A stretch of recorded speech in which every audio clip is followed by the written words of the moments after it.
Hi friends, welcome to my channel. என் சேனலை subscribe பண்ணவங்க எல்லாருக்கும் ரொம்ப தேங்க்ஸ். இந்த வீடியோவில் பிரம்ம முகூர்த்தம்னா என்ன, அதற்கான பலன்கள் என்ன, மார்கழி மாதத்தில் வர பிரம்ம முகூர்த்தத்துக்கான பலன்கள் என்னன்னு பார்க்கலாம். ஒரு நாளைக்கு மொத்தம் 30 முகூர்த்தங்கள் இருக்குது. ஒரு நாளில் மொத்தம் 24 மணி நேரம் இருக்குது. ஒரு மணி நேரத்துக்கு 60 நிமிஷம்னா 24 மணி நேரத்துக்கு 1440 நிமிஷம் இருக்கு. அப்போ ஒரு முகூர்த்தத்துக்கான டைம் 48 நிமிஷங்கள் மட்டுமே. அப்படின்னா விடிகாலை 4:24 மணிலிருந்து 5:12 வரை மட்டும்தான் பிரம்ம முகூர்த்தம். பிரம்ம முகூர்த்தம்னா படைப்பாளிகளோட நேரம்னு அர்த்தம். பிரம்மா படைக்கிற கடவுள் இல்லையா, அதனால தான் அவர் பேரால இந்த முகூர்த்தத்தை பிரம்ம முகூர்த்தம்னு சொல்றோம். இந்த பிரம்ம முகூர்த்தத்தோட பலன்கள் என்னன்னா, இந்த நேரத்துல எழுந்து விளக்கேத்தி பூஜை பண்ணா நாம என்ன பிரபஞ்சத்துக்கிட்ட கேட்குறோமோ அது நிச்சயம் கிடைக்கும். அதாவது வெற்றி நிச்சயம்னு அர்த்தம்.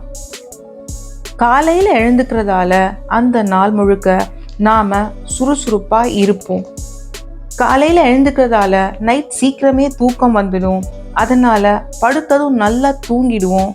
நல்லா தூங்கினாலே பிரெயின் நல்லா ஆக்டிவாக இருக்கும், நோயும் இருக்காது. காலையில் தான் தூய்மையான காற்று இருக்கும், அதை நாம் சுவாசிச்சா மைண்ட் ரிலாக்ஸ்டாக இருக்கும்.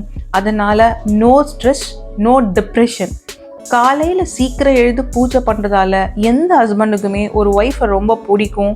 இப்படி விடிகால எழுந்து பூஜை பண்ணுற ஒய்ஃபை எந்த ஹஸ்பண்டுக்கு தான் பிடிக்காது? அதனால் அவங்களுக்குள்ள அன்பு இருக்கும். அன்பு இருக்கிற இடத்துல அண்டர்ஸ்டாண்டிங் இருக்கும். அதனால சண்டை வராது, வீட்டில் நிம்மதி இருக்கும். பொதுவாகவே சில மாதங்களை கடவுளுக்காக ஒதுக்கி வைப்போம். அதே மாதிரி தான் மார்கழி மாதம் முழுவதையும் கடவுள் வழிபாட்டுக்காக ஒதுக்கி வச்சதால நம்ம வீட்டில் எந்த விசேஷத்தையும் பண்ண மாட்டோம். அதனால தான் மார்கழியில் எந்த சுபகாரியமும் பண்ணக்கூடாதுன்னு சொல்கிறாங்களே தவிர இது பீட மாதம்லாம் இல்லை. இந்த மாதத்தில் வர்ற பிரம்ம முகூர்த்த காலத்தில் தான் தேவர்களும் கடவுளை வழிபாடு செய்கிறாங்க. அதனால் இந்த மார்கழியில் வர்ற பிரம்ம முகூர்த்தத்தில் நாம் கடவுளை கும்பிட்டா பலன் 2 மடங்காக இருக்கும். கடவுளோட ஆசிர்வாதத்தோட தேவர்களோட ஆசிர்வாதமும் நமக்கு கிடைக்கும். இந்த மாதத்தில் வர்ற பிரம்ம முகூர்த்தத்தில் வாசலில் கோலம் போட்டு வாசப்படியில் 2 தீபம் ஏற்றி வச்சுட்டு உள்ள பூஜை ரூமில் 5 விளக்கு ஏற்றி வச்சு நெய்வேத்தியமாக முடிஞ்சா வெண்பொங்கல் அல்லது சுண்டல் இல்லைன்னா நட்ஸு ஏதாவது வச்சு நீங்கள் என்ன வேண்டுறீங்களோ அது நிச்சயம் நடக்கும். முடிஞ்சா பக்கத்தில் இருக்கிற பெருமாள் கோயிலுக்கு போயிட்டு வரலாம். திருப்பாவை, திருவம்பாவை, திருப்பள்ளி எழுச்சி சொல்லலாம். முடியாதவங்க டிவிலையோ மொபைல் ஃபோன்லேயோ விஷ்ணு சஹஸ்ரநாமம் போட்டு கேட்கலாம். கல்யாண வயசில் இருக்கிற ஆணோ பெண்ணோ இந்த பிரம்ம முகூர்த்த டைமில் எழுந்து பூஜை பண்ணால் அவங்களுக்கு நல்ல கணவன் இல்லது மனைவி கிடைப்பாங்க. படிக்கிற பசங்க இந்த டைமில் எழுந்து படித்தா அவங்க என்ன ஆகணும்னு நினச்சி படிக்கிறாங்களோ கண்டிப்பாக அதில் வெற்றி கிடைக்கும். ஆஃபீஸில் ப்ரமோஷன், பிஸ்னஸில் க்ரோத் வேணும்னு நினைக்கிறவங்க இந்த டைமில் எழுந்து விளக்கேற்றினா கண்டிப்பாக ப்ரமோஷன் உண்டு. வீடு வாங்கணும்னு நினச்சாலும் கண்டிப்பாக வாங்கலாம். இந்த பிரம்ம முகூர்த்தத்தில் என்னெல்லாம் பண்ணலாம், என்னெல்லாம் பண்ணக்கூடாதுன்னு பார்க்கலாம். ஃபஸ்ட்டு, டெய்லி தலைக்கு குளிக்கணும்னு அவசியம் இல்லை. 2வது, வயசானவங்க, நோய் இருக்கிறவங்க குளிக்கணும்னு அவசியம் இல்லை.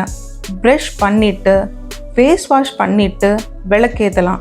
ஆனால் அந்த 5 விளக்கையும் ஹாலில் ஏதாவது ஒரு பிளேஸை அதுக்குன்னு ஒதுக்கி வச்சு அந்த இடத்துல தான் ஏற்றணுமே தவிர பூஜை ரூமில் ஏற்றக்கூடாது.